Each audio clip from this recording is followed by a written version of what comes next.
Lead the Way, a podcast for school leaders with author, speaker, and educator, Dr. Bill Ziegler. Today, I'm really excited to have Andrew Stevens and Paul Pack from the Loudoun County Public Schools with us. Both of them elementary principals. Paul is actually the Washington Post Principal of the Year, and Andrew is a second-year principal. Paul, you've been mentoring Andrew over the last year. Why don't you tell us a little bit about that and what that's like? Sure. Andrew and I are neighboring schools, and we've been friendly with each other for years. But I will say we've definitely developed a better relationship since he's been principal at Arcola Elementary School, and I'm happy to help out in any way. And he gives me great ideas, so it definitely goes back and forth. Andrew, what did it look like? How did Paul help mentor you over the last year? Well, it was pretty unique, honestly. The principal at Arcola left at the end of August, and so I took over after the school year had already started. And so a lot of the first year working with Paul came down to just kind of bouncing ideas off of each other and just getting his support for, trying some new initiatives moving forward. And for year two, it was starting everything on my own for the first time. I was able to ride the wave the first year and finish the year strong, but kind of starting some new stuff and getting ideas from Paul. That's awesome. Tell us something you learned by being mentored by Paul. What's one takeaway or something that you learned?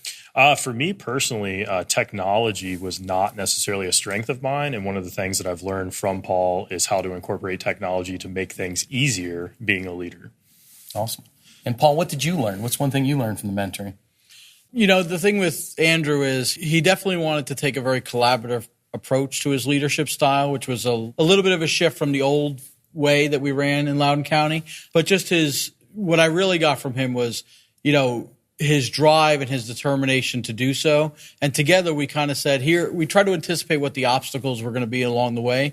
But I think just the way that he was able to kind of take in the whole view of the school right away as a first-year principal, I just thought that perspective was really well beyond typical first-year principal. Great. And for other principals out there that are first or second year principals like yourself, Andrew, tell listeners, why should they have a mentor in their lives as a school leader?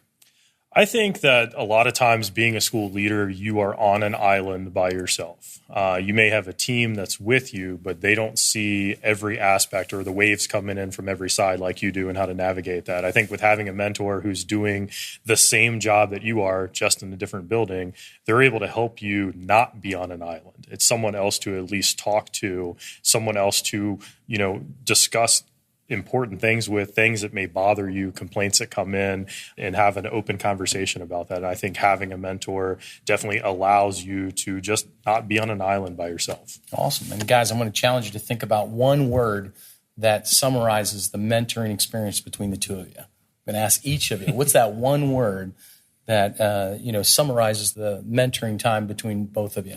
Who wants to go first? I think I would say trust. I think that's been evident ever since the beginning. Andrew, I feel, has always known that I've been in his corner and have his best interest. And sometimes I'll throw out an idea and he trusts me enough to either give feedback on why maybe that's not right at the time or trust enough to have that idea become a reality. And I'd have to say respect. I think, Paul and I knowing each other, before I even got this position, I already had respect for him. He had already, been in my shoes as an assistant principal. He knew how that change was. But I think just a mutual respect between the two of us. I mean, we may approach things from a little different level or a different way, but in the end, we still have respect for each other. Awesome. Well, thanks so much, guys, for being part of Lead the Way and teaching others about mentoring. It's so valuable. Thank you for your time. Thank you. Thank you. You've been listening to Dr. Bill Ziegler with Lead the Way. Bill has great resources for school leaders at chaselearning.org. That's chaselearning.org. Thanks for listening to Lead the Way with Dr. Bill Ziegler.